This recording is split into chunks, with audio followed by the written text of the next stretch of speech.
কেন এই যে তেঁতুলকে আপনারা রোপণ করছেন নাকি? আমি আশা করবো দয়া করে চুপ থাকেন। আপনারা রোপণ করছেন? আপনি কথা বললে তাহলে আমরা আশা লাগলো কেন?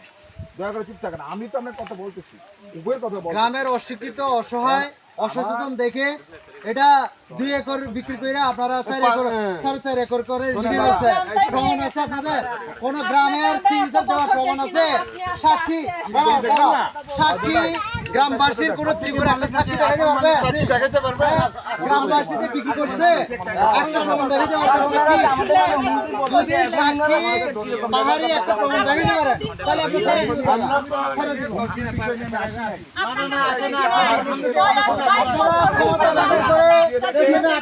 দখল করছে, তৈরি করছে। হ্যাঁ, যত খাবার বাগান পাড়া শহীদ জিয়া রহমান আমলে আমাদের যেটা জায়গা দেওয়া হয়েছে 1984 সালে, আপনারা আওয়ামী লীগ সরকারের ক্ষমতা ব্যবহার করে আপনারা আমাদের এই 60 পরিবারের যে বেঁচে থাকার একমাত্র আশ্রয় জায়গা আপনারা দখল করে সেখানে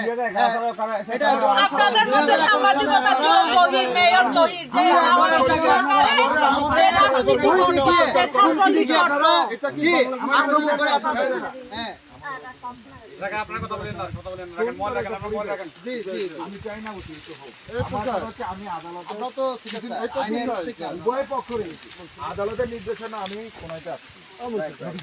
আপনি যেরকম পরিচয় আছে আমারও তো আছে, ঠিক আছে, এটা তো সম্মান দিতে হবে, প্রত্যেকের একটা দায়িত্ব আছে, ওনার তো পরিচয় নিতে হবে না বলে বলতেছে কি কথা বলার এইভাবে তো একজন কথা তুমি কথা বলার পর বলছি না আমি আচ্ছা আপনি আপনি পুরো 14 বছর পরে এসে আমি কেয়ারটেকার দাবি করলে তো হবে না। এদিকে আসেন আপনি তো থাকেন এখানে। আচ্ছা আঙ্কেল, সাংবাদিকের কি ভালো মন্দ ন্যায় অন্যায় এটা খোঁজ খবর সাংবাদিকের না সাংবাদিকের আছে গণতন্ত্র অধিকার এখানে গণতন্ত্র অধিকার তাহলে সাংবাদিক দায়িত্ব হিসেবে সাংবাদিকরা আছে, দেশবাসীরা আছে।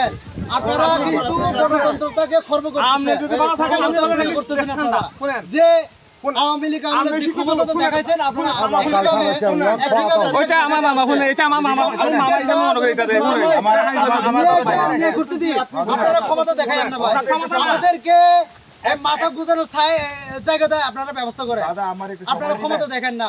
5 আগস্টের পরে আমাদেরকে গণতন্ত্র মনোভাব দেখানো হয়েছে, সুযোগ দেওয়া হয়েছে, আপনারা সেটা আপনারা সুযোগ দেন না। এটা যে সবার নিয়ম। আপনারা কথা বললে তো হবে। আপনারা উভয় আর কোনো কথা বাড়ায়েন না। আমার কথা কিছু শুনেন ভাই, আমার কথা শুনুন। আমার কথা হচ্ছে এই জায়গা আমি জানি না কার, কাগজ যার জায়গা তার, এটা কে বুঝাই দিবে? আদালত। ঠিক কথা ঠিক নেই? জোর করে তো আমি আপনার এই জায়গা দিতে পারবো না, ওনারা দিতে পারবো না। আমি আদালতের নির্দেশনা শোনাইলাম 25 তারিখে এই জায়গার কি কাগজপত্র আছে আপনি নিয়ে করে যাবেন, ইউনুস স্যারের করে যাবেন, ঠিক আছে? ওনারা ইউনুস স্যারের করে যাবে 25 তারিখ ইউনুস স্যার। তবে কথা থাকে স্যার আমাদের আপনি যত কথা আছে কোটিকা বলবেন, আপনার জন্য শোনার জন্য অবশ্যই প্রস্তুত আছে। কাগজ কলম যত আছে আপনার নিয়ে যাবেন স্যার। আমাদের একমাত্র দাবি আমাদেরকে যদি এখানে বুড়াই ফেলেন আমরা এই জায়গা থেকে যাইতে পারবো স্যার।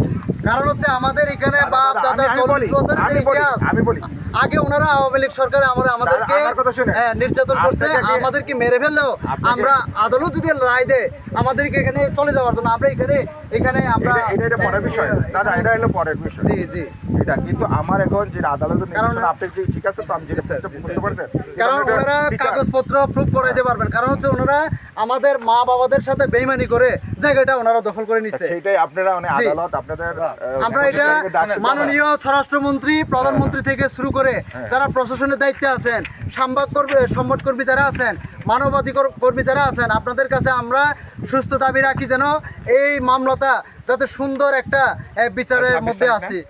আমরা এই স্বৈরশাসক আওয়ামী লীগের দ্বারা আর নির্যাতিত হতে চাই না। আমরা 5 আগস্টের পরে আমরা বুঝতে চেষ্টা করি যে আমরা একজন স্বাধীন দেশের নাগরিক হিসাবে আমাদের বেঁচে থাকার অধিকার আছে। আজকের আমরা 10-12 বছর যাবৎ আমরা নিজেদের জন্মভূমি শ্মশান পর্যন্ত আমাদেরকে দখল করে আমাদেরকে বিতাড়িত করা হয়েছে। আমরা কি বাংলাদেশের নাগরিক না? আমাদের বোধের যে অধিকার, আমাদেরকে মূল্য নাই? আমরা যে অসহায়ের অবস্থার মধ্যে আছি, আপনারা যারা দেশবাসী আছেন আপনারা দেখেন আমাদের যে পুরনো ইতিহাস আছে 1984 সালে যে জিয়া রহমানের যে আমাদের 60টি পরিবার নামে যে জোট খামার ব্যবস্থা করছে, আওয়ামী লীগের আমলে যে তৎকালীন জহিরুল ইসলাম উনি ক্ষমতা ব্যবহার করে আমাদেরকে বিতাড়িত করছে, এমনকি পাড়ার মানুষকে হামলা করে উনি আমাদেরকে বিতাড়িত করছে। আমরা চাই এই আমাদের যে জন্মভূমি ভিটা এবং শ্মশান আমরা পুনরায় ফিরে পাক, এটা আপনাদের কাছে আমরা রাখি। আমাদের শ্মশানটা হচ্ছে দখল করে এখন জঙ্গল বিলাস রিসোর্ট মানে রূপান্তরিত করছে।